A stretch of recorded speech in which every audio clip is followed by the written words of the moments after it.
میں آج آپ کو ایک واقعہ سناتا ہوں۔ کسی ملک کا ایک دستور تھا کہ اس ملک میں 1 سال کے لیے بادشاہ چنا جاتا۔ بادشاہ چننے کے لیے انہوں نے ایک پورا طریقہ رکھا تھا کہ سال کے ایک مخصوص دن میں اس ملک کے تمام قبیلوں کے بڑے صحرا میں نکل جاتے اور وہاں پہ صبح کے وقت جو سب سے پہلے بندہ آتا اسے پکڑتے اور بادشاہ بنا لیتے۔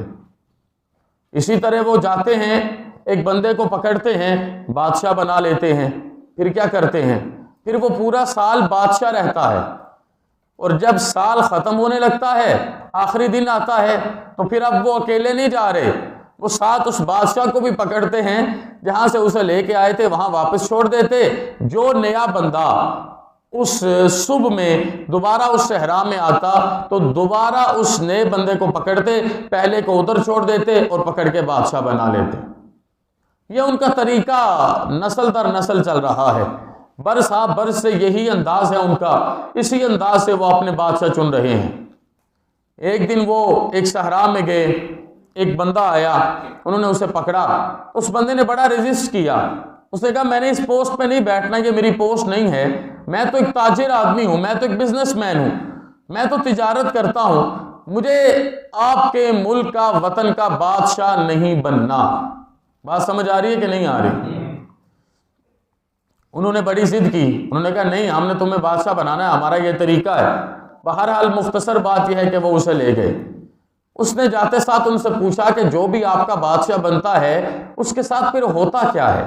انہوں نے بتایا جو بھی بادشاہ بنتا ہے یہ معاملہ اس کے ساتھ ہوتا ہے، اور جہاں سے ہم تمہیں لے کے آئے تھے سال کے آخر پہ ہم تمہیں وہیں چھوڑ کے آ جائیں گے۔ اسے نظر آ گیا کہ میری عاقبت کیا ہے، اسے نظر آ گیا کہ میرا ڈیسٹینیشن کیا ہے، اسے نظر آ گیا کہ میرا مقام کیا ہے۔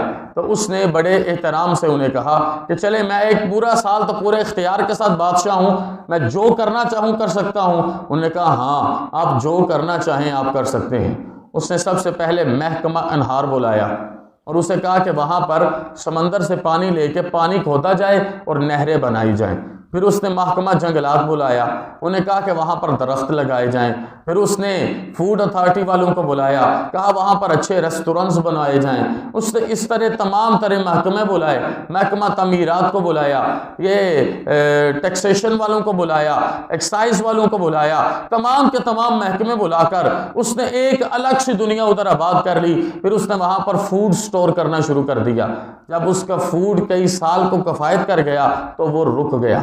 سال کے بعد جب وہ دن آیا، لوگوں نے اسے پکڑا، وہ اپنی طرف سے اس صحرا اور جنگل میں اسے چھوڑنے جا رہے تھے، لیکن جب وہ وہاں پر پہنچے تو منظر دیکھ کے حیران رہ گئے کہ وہاں پر تو پانی بھی موجود ہے، نہریں کھدی ہوئی ہیں، وہاں پر تو چھاؤں بھی موجود ہے، درخت لگے ہوئے ہیں، وہاں پر پھول اور پھل بھی موجود ہیں، وہاں پر ہر قسم کے کھانے کی اشیاء بھی موجود ہیں، وہاں پر کئی محل بنے ہوئے ہیں کہ پورے کا پورا علاقہ، پورے کے پورے قصبے وہاں پر آباد ہو سکتے ہیں، پورے کے پورے خاندان وہاں پر آباد ہو سکتے ہیں۔ جب انہوں نے یہ واضح تبدیلی دیکھی تو انہوں نے اس شخص کو کہا کہ ہم تمہیں اپنا حقیقی معنوں میں پکا آل ٹائم کے لیے بادشاہ بناتے ہیں۔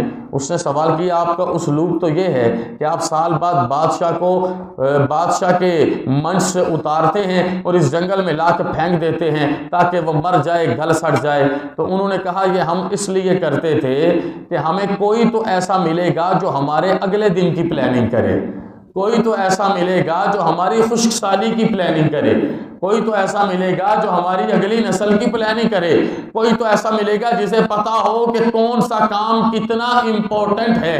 تو نے 1 سال کو ضائع نہیں کیا، بلکہ اس 1 سال میں ہمارے اگلے دنوں کی پلاننگ کی، ہمارے اگلے معاملے کی پلاننگ کی، اور وہ صحرا جسے تجھ سے پہلے ہزاروں بادشاہ آباد نہ کر سکے، تو نے اپنی عقل کے ذریعے ایسا میکانزم بنایا کہ آج وہ صحرا ہم سب کو ایک شہر کی طرح کا نظارہ دیتا ہے، اور زندگی گزارنے کے تمام تر معاملات یہاں پر موجود ہیں۔